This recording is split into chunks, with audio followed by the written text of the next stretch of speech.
এবং এখানে উপস্থিত সকলকে আমার আন্তরিক শুভেচ্ছা ধন্যবাদ জানিয়ে সংক্ষিপ্ত দুই একটি কথা বলছি।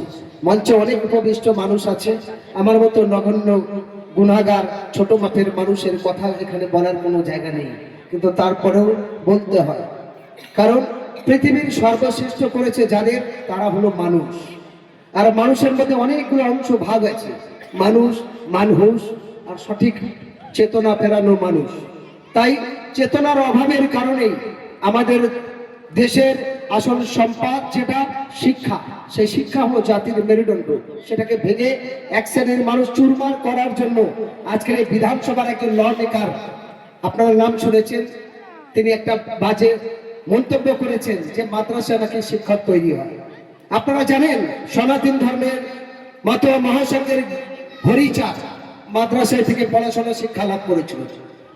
ভারতবর্ষের স্বাধীনতা সংগ্রামী নেতাজি সুভাষচন্দ্র বসুর ভাইপো ডক্টর শিশির বোস হাজারো মিডিয়ার সামনে কলকাতা নেতাজির ইন্ডোর স্টেডিয়ামে সরকারি প্রোগ্রামে দাঁড়িয়ে বলেছেন, যদি মাদ্রাসা থেকে যাদের শিক্ষা লাভ করেছেন এবং যাদের দেখলে আমরা শিখে উঠি, যাদেরকে জঙ্গি তকমা দেওয়া হয়, সেই আলেম ওলেমা সমাজের মানুষরা ভারতবর্ষের স্বাধীনতায় যদি অংশগ্রহণ না করতেন, তাদের ভূমিকা যদি সেদিনকে প্রথমে স্থান না নিতেন, তাহলে 1947 সালের 15ই আগস্ট ভারতবর্ষ স্বাধীন হতো না, আরো মনে হয় 200 বছর পিছিয়ে যেতেন। এই কথাটি কার? আমার কথা নয়, ডক্টর শিশির বোস নেতাজি সুভাষচন্দ্র বসুর ভাইপো। কিন্তু দুর্ভাগ্যের বিষয়, বিজেপির যে নেত্রী এই কথাটি বলেছেন, তিনি ভালো করে জানেন না এই মাদ্রাসার এই শিক্ষার মধ্যে দিয়ে যেমন আমার এই চোখে পৃথিবী দেখতে পাই, আরেকটা চোখ হলো শিক্ষা। শিক্ষার মধ্যে অনেক রকম ভাগ আছে, আমরা সবাই জানি, কিন্তু এই শিক্ষা সেই শিক্ষা যে কোরআনের মধ্যে কখনো সন্ত্রাস শেখায় না, যে কোরআনের আয়াতের মধ্যে মানুষের শান্তি শেখায়, সম্প্রীতি শেখায়, ভ্রাতৃত্ববোধ শেখায়, সম্মানজনক শেখায়। দুর্ভাগ্যের বিষয় কিছু মানুষ আছে যারা রাজনৈতিক স্বার্থ সিদ্ধি করার জন্য, শুধু ক্ষমতা পাওয়ার নেওয়ার জন্য মানুষকে বিভ্রান্ত করে প্রচারের আলোয় আসতে হবে, তার কারণেই আজকে মাদ্রাসাকে বদনামিত করছে, আজ মুসলমানদের নামে বদনামিত করছেন।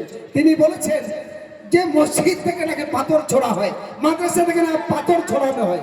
আপনারা সবাই দেখেছেন পার্লামেন্টের মধ্যে, বিধানসভার মধ্যে ভাঙচুর করছে কারা? সেই তারাই, যে মহিলাটা বলছিলেন সেই আরএসএস এর চটি চাটা, তাদের গ্রুপরা। হাওড়াতে প্রকাশ্য অস্ত্র নিয়ে বাস ভাঙচুর করেছিল কারা? সারা সোশ্যাল মিডিয়ার মধ্যে দেখেছিল তারা। দুর্ভাগ্যের বিষয়, যে ইসলাম শান্তির বার্তা দেয়, যে ইসলামের মধ্যে দিয়ে মানুষের মানবতা শেখায়, মানুষের ভ্রাতৃত্ববোধ শেখায়, আজ তাদের নামে বিভিন্ন অপপ্রচার করে মানুষকে বিভ্রান্ত তৈরি করতে চাইছে।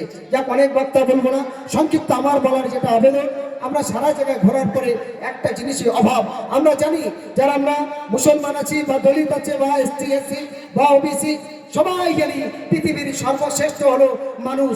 তাই একদিন ভগবান আল্লাহ, ঈশ্বর গড, যে যাই বলুক না কেন, একটাই কথা বলে, হে মানুষ, তোমাকে পৃথিবীর সর্বশ্রেষ্ঠ করেছে এই কারণে তোমাকে পারতাম কুকুর, বিড়াল, ছাগল, পশু পাখি বানাতে।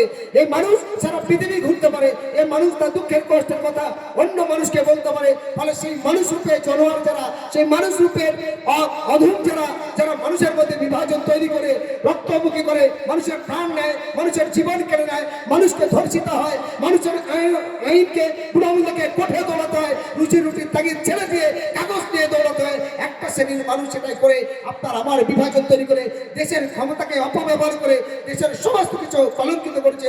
ফলে একটাই কথা বলতে চাই, এ সেই বাংলা, এটা সেই দেশ, এটা সেই মাদ্রাসা যেখান থেকে মানুষের মধ্যে আলো ফুটায়।